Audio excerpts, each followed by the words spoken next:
Number 4 government budget and it's components. तो हम already 3 units complete कर चुके हैं। पहला यूनिट था हमारा national income and it's related aggregates वाला। सेकंड यूनिट आता था हमारा money and banking and third unit था हमारा determination of income and employment. तो अगर पहले ये 3 यूनिट्स नहीं देखी है तो पहले वो जरूर देखना, तब यहां पर आना। वो तीनों यूनिट छोड़ो, तुम्हें पूरी प्लेलिस्ट मिल जाएगी ऊपर आई बटन में। पूरी प्लेलिस्ट में जाकर तुम सारी वीडियोस देख सकते हो। तो आज हम पढ़ने जा रहे हैं बेसिकली हमारे unit number 4 government budget and it's components. तो इसमें हमारे ये 3 पार्ट्स में हम इस चैप्टर को कंप्लीट करेंगे। तो आज हम बेसिकली क्या पढ़ेंगे, आज हम पढ़ने जा रहे हैं कि एक्चुअली गवर्नमेंट बजट होता क्या है और उसके ऑब्जेक्टिव्स क्या है। तो देखते हैं हमारे गवर्नमेंट बजट और उसके ऑब्जेक्टिव्स। उसके बाद हम नेक्स्ट वीडियो में डिटेल में पढ़ेंगे इसके कंपोनेंट्स और फिर हम लास्ट में पढ़ेंगे इसके डेफिसिट क्या होता है, सरप्लस क्या होता है, बैलेंस बजट क्या होता है। So let's get started. 1, 2, 3, come on!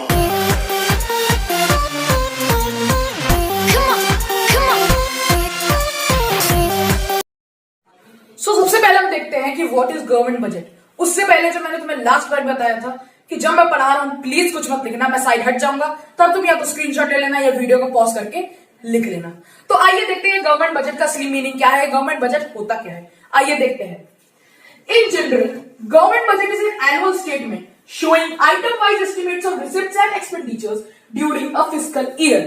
यानी कि ये एक एनुअल स्टेटमेंट होता है, एक स्टेटमेंट तैयार करती है हमारी गवर्नमेंट, जिसमें वो दिखाती है कि हम आने वाले साल में कितना खर्चा करने वाले हैं और आने वाले साल में हमारी कितनी इनकम हो सकती है। यानी कि ये प्लान्ड बजट होता है, ये एक्चुअल बजट नहीं होता। हम जब जैसे हमारा 2020 का जो बजट आया है फरवरी में, तो उसमें गवर्नमेंट ने ये डिसाइड करा था कि हम इस साल हम इतना पैसा इस जगह लगाने वाले हैं और इतना पैसा हमें मिलने वाला है। वो तो था हमारा प्लान बजट, लेकिन उसके कंपैरिजन में हमारा एक्चुअल बजट बहुत ही डिफरेंट होने वाला है ड्यू टू दिस पैंडेमिक। तो आगे बढ़ते हैं। The receipts and expenditure shown in the budget are not actual figures. जैसे कि मैंने बताया कि वो एक्चुअल नहीं होती, वो सिर्फ और सिर्फ एस्टिमेटेड वैल्यू होती है, प्लान वैल्यू होती है। तो ये बहुत ही इंपॉर्टेंट चीज आती है, एमसीक्यूज में पूछा जाता है कि जो हमारा ये रिसिप्ट्स और एक्सपेंडिचर होते हैं ये हमारे एक्चुअल होते हैं या प्लान्ड होते हैं। तो वहां पे हमें डिसाइड करना होता है कि सही क्या है, और वो होता है प्लान्ड। हमारा फिस्कल ईयर आपको पता ही होगा, हमारा फिस्कल ईयर होता है 1 अप्रैल से 31 मार्च तक, यानी कि 1 अप्रैल ऑफ 2020 से लेकर 31 मार्च 2021 तक हमारा ये फिस्कल ईयर 2020 चलेगा। तो मैं साइड हट रहा हूं, तुम देख लो, स्क्रीनशॉट ले लो या फिर पॉज करके लिख लो।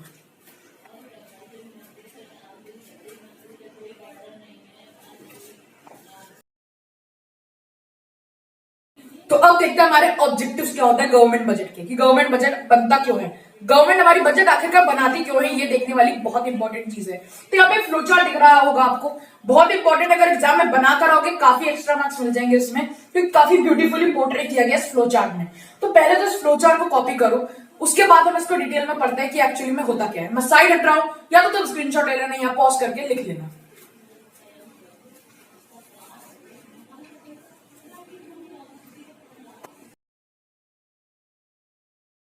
तो जो सबसे पहला ऑब्जेक्टिव है हमारा वो है रीएलोकेशन ऑफ रिसोर्सेज। इसके अंदर आपको 2 पार्ट दिख रहे होंगे, टैक्स कंसेशन वाला और एक directly producing goods and services.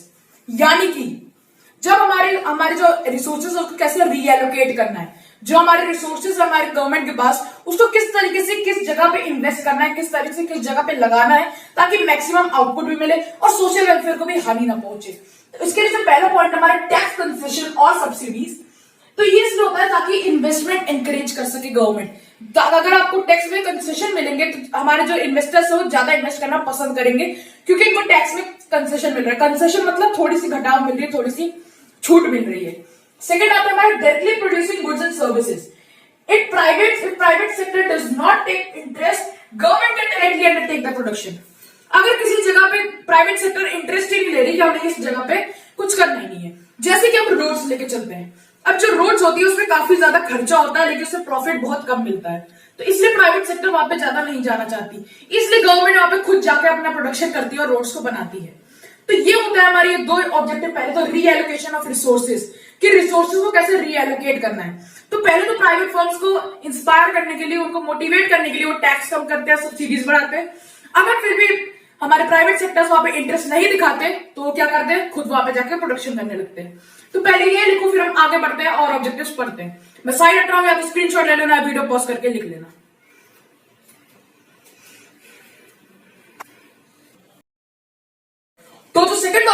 हमारा आ रहा है वो है हमारा रिड्यूसिंग द इनकम इनइक्वालिटीज। यहाँ पे सिंपल मतलब ये है जो रिच और पुअर के बीच का गैप है उसको कैसे रिड्यूस करेगी हमारी गवर्नमेंट। उसके लिए बेसिकली क्या करते हैं, रिच से हम ज्यादा टैक्सेस लेती है गवर्नमेंट ताकि उनसे पैसा निकाल सके, और पुअर से सब्सिडीज, पुअर को सब्सिडीज देती है ताकि उन तक पैसा पहुंचा सके। तो ये एम होता है हमारी गवर्नमेंट का, ताकि हम इनइक्वालिटी जो इनकम है उसको थोड़ा कम कर सके। रिच से पैसा लो और गरीबों में बांटो, ये एक मेन एम होता है हमारे गवर्नमेंट का। तो इसलिए वो ज्यादातर ऐसे नियम्स बनाती है, टैक्सेस कम करती है बढ़ाते हैं, सब्सिडीज कम करती है बढ़ाती है, जिससे कि ये जो इनकम इनइक्वालिटी है वो खत्म। थर्ड पॉइंट जो आता है हमारा है इकोनॉमिक स्टेबिलिटी। इकोनॉमिक स्टेबिलिटी क्या होती है, ये सब जानते हैं। इकोनॉमी को कैसे स्टेबल रखना है, इन्फ्लेशन के टाइम पे क्या पॉलिसीज अपनानी है, डिफ्लेशन के टाइम पे क्या पॉलिसीज अपनानी है, इस तरह की जो बजटरी पॉलिसीज होती है वो सब हमारी होती है इसमें, जो कि हमारा ये बजट में होता है। जैसे अगर इन्फ्लेशन है तो हम कैसे अपने टैक्सेस बढ़ाएंगे, कम करेंगे, किस तरह से सब्सिडीज कम करेंगे, और डिफ्लेशन के टाइम में किस तरह से हम अपने टैक्सेस कम करेंगे, सब्सिडीज बढ़ाएंगे। तो इस तरह की अलग अलग पॉलिसीज होती है हमारे गवर्नमेंट बजट में इकोनॉमी को स्टेबल करने के लिए। तो अब आप ये लिख लो, फिर आगे के जो दो ऑब्जेक्टिव्स और हैं वो हम और देखते हैं, और फिर ये हमारा जो मेन टॉपिक है ऑब्जेक्टिव वाला वो खत्म हो जाएगा। मैं साइड हट रहा हूं, या तो आप स्क्रीनशॉट ले लेना या पॉज करके लिख लेना।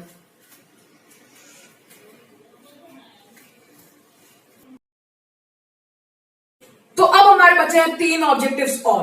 तो फोर्थ ऑब्जेक्टिव जो हमारा आता है वो financing and management of public sector enterprises, यानी कि वो इंडस्ट्रीज, वो इंडस्ट्रियल यूनिट्स, वो इंटरप्राइजेस जो कि गवर्नमेंट की ओन की हुई है, पीएसयूज जो कि बेसिकली होती है, उसको कैसे फाइनेंस करना है। क्योंकि जो हमारी पीएसयूज होती है वो काफी ज्यादा डेफिसिट में चल रही होती है। डेफिसिट मतलब घाटे में चल रही होती है, क्योंकि जो हमारी पीएसयूज होती है, पीएसयूज मतलब पब्लिक सेक्टर अंडरटेकिंग्स, यानी कि वो इंडस्ट्रीज जो कि गवर्नमेंट के द्वारा ओन की जाती हैं, तो वो काफी घाटे में चलती है, क्योंकि गवर्नमेंट हमारा प्रॉफिट के लिए काम नहीं करता, गवर्नमेंट हमारा काम करता है सोशल वेलफेयर के लिए। तो वहां पे किस तरह से अपने फाइनेंसेस लगाने हैं ताकि वो घाटे थोड़े कम हो, लॉसेस थोड़ा प्रॉफिट में नहीं तो कम से कम इक्वल में तो बदल जाए, ताकि कुछ ना लॉस हो ना प्रॉफिट हो। तो इस तरीके से वहां पे पैसे लगाती है हमारी गवर्नमेंट। फिफ्थ पॉइंट जो कि सबसे इंपॉर्टेंट पॉइंट है वो है इकोनॉमिक ग्रोथ। कोई भी गवर्नमेंट कुछ भी काम इसलिए करती है ताकि उसकी इकोनॉमी ग्रो हो, तो सबसे इंपॉर्टेंट पॉइंट है ये। तो इकोनॉमिक ग्रोथ के लिए मतलब कौन सी पॉलिसीज लगानी है, कौन से नए नए नियम लाने हैं, कौन सी नई नई योजनाएं लानी है, वो सब डिसाइड करती है गवर्नमेंट अपने बजट में। कौन सी जगह पे हमें ज्यादा ध्यान रखना है, कौन सी जगह पे थोड़ा कम ध्यान रखना है, जिस तरीके से हमारी इकोनॉमिक ग्रोथ हो, जिस तरह से हमारी जीडीपी ग्रो हो, तो इस चीज का ध्यान रखती है हमारी government. And the last objective is reducing regional disparities. Reducing regional disparities का मतलब क्या है, जो कि हमारे अर्बन और रूरल के बीच में एक तरह से डिस्पैरिटी है, जो कि इकोनॉमिकली बैकवर्ड एरियाज है, जहां पे ज्यादा इकोनॉमिक एक्टिविटीज होती ही नहीं है, वहां पे अपने जो इन्वेस्टर्स उनको मोटिवेट करना कि वो वहां जाके इन्वेस्ट करें। मोटिवेट करने के लिए क्या करते हैं, टैक्स कंसेशंस लगाते हैं, ताकि टैक्स में थोड़ी कमी दे देंगे, टैक्स में थोड़ी छूट दे देंगे, जिसकी वजह से जाके इन्वेस्टर्स वहां इन्वेस्ट करें, अपनी इंडस्ट्रियल यूनिट वहां लगाए, और वो इकोनॉमिकली बैकवर्ड एरियाज भी काफी ज्यादा फ्लरिश कर पाए। तो मैं साइड हट रहा हूं, ये लिख लो या इसका स्क्रीनशॉट ले लो।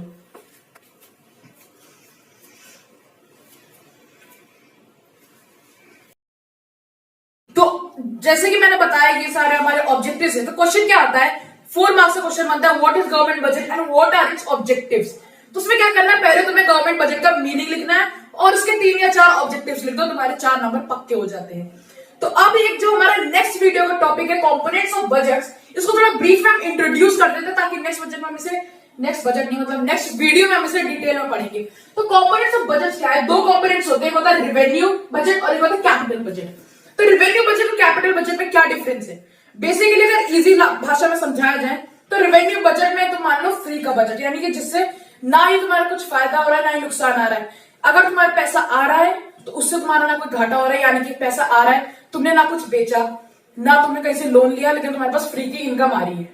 और पैसा जा रहा है तो यानी कि ना ही तुमने कुछ खरीदा ना ही तुमने किसी को लोन दिया, फिर भी तुम्हारा पैसा जा रहा है, यानी कि जिससे ना तुम्हारी एसेट क्रिएट हो रही है ना लाइबिलिटी क्रिएट हो रही है, वो हो रहा है तुम्हारा कैपिटल एक्सपेंडिचर, रेवेन्यू एक्सपेंडिचर। और जिससे ना ही तुम्हारी एसेट कम हो रही है, लाइबिलिटी में कुछ असर पड़ रहा है, वो हो गई तुम्हारी रेवेन्यू रिसिप्ट। अब वैसे होती है हमारी कैपिटल बजट में होता है कैपिटल एक्सपेंडिचर और कैपिटल रिसिप्ट। तो कैपिटल रिसिप्ट क्या होता है, कैपिटल रिसिप्ट जिसको पैसा आने से हमारी एसेट कम हो रही हो या फिर हमारी लाइबिलिटी बढ़ रही हो, तो वो होता है हमारा कैपिटल रिसिप्ट। और बात करें अगर कैपिटल एक्सपेंडिचर की, वो होता है जिससे हमारी एसेट थोड़ी बढ़ रही हो और लाइबिलिटी कम हो रही हो, वो होती है हमारी कैपिटल एक्सपेंडिचर। हो सकता है तुम्हें अभी समझ ना आया हो, मैं नेक्स्ट वीडियो में ये चीज फिर से बताऊंगा, तो उसमें कोई बात नहीं, अगर समझ आ जाए तो अच्छी बात, नहीं आया तो नेक्स्ट वीडियो में एक बार और देखेंगे। तो मैं अभी साइड हट रहा हूं, एक बार इसको स्क्रीनशॉट ले लो ताकि अभी से तुम लिख लो जितना समझ आए। तो मैं साइड हट रहा हूं, स्क्रीनशॉट ले लो या पॉज करके लिख लो।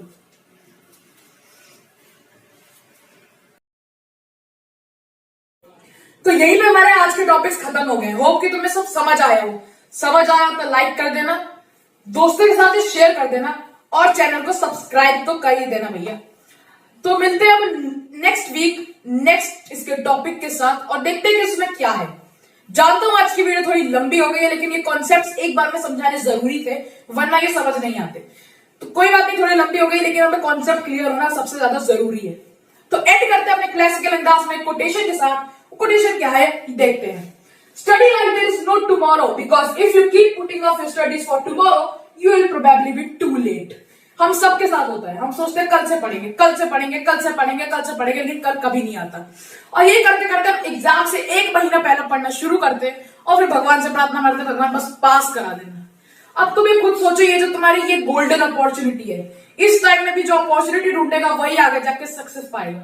तो इस टाइम में भी अपॉर्चुनिटी ढूंढो, इस मौके को लपको और आगे जाके सक्सेस पाओ। इस टाइम को अच्छे से यूटिलाइज करना, इसको वेस्ट प्लीज मत करना।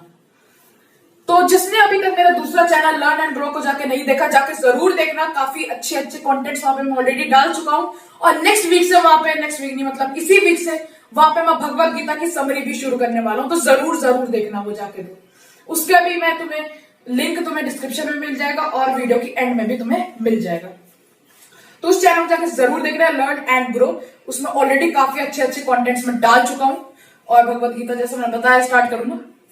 तो वीडियो हमारी यही एंड होती है। Thank you. जय हिंद, जय भारत।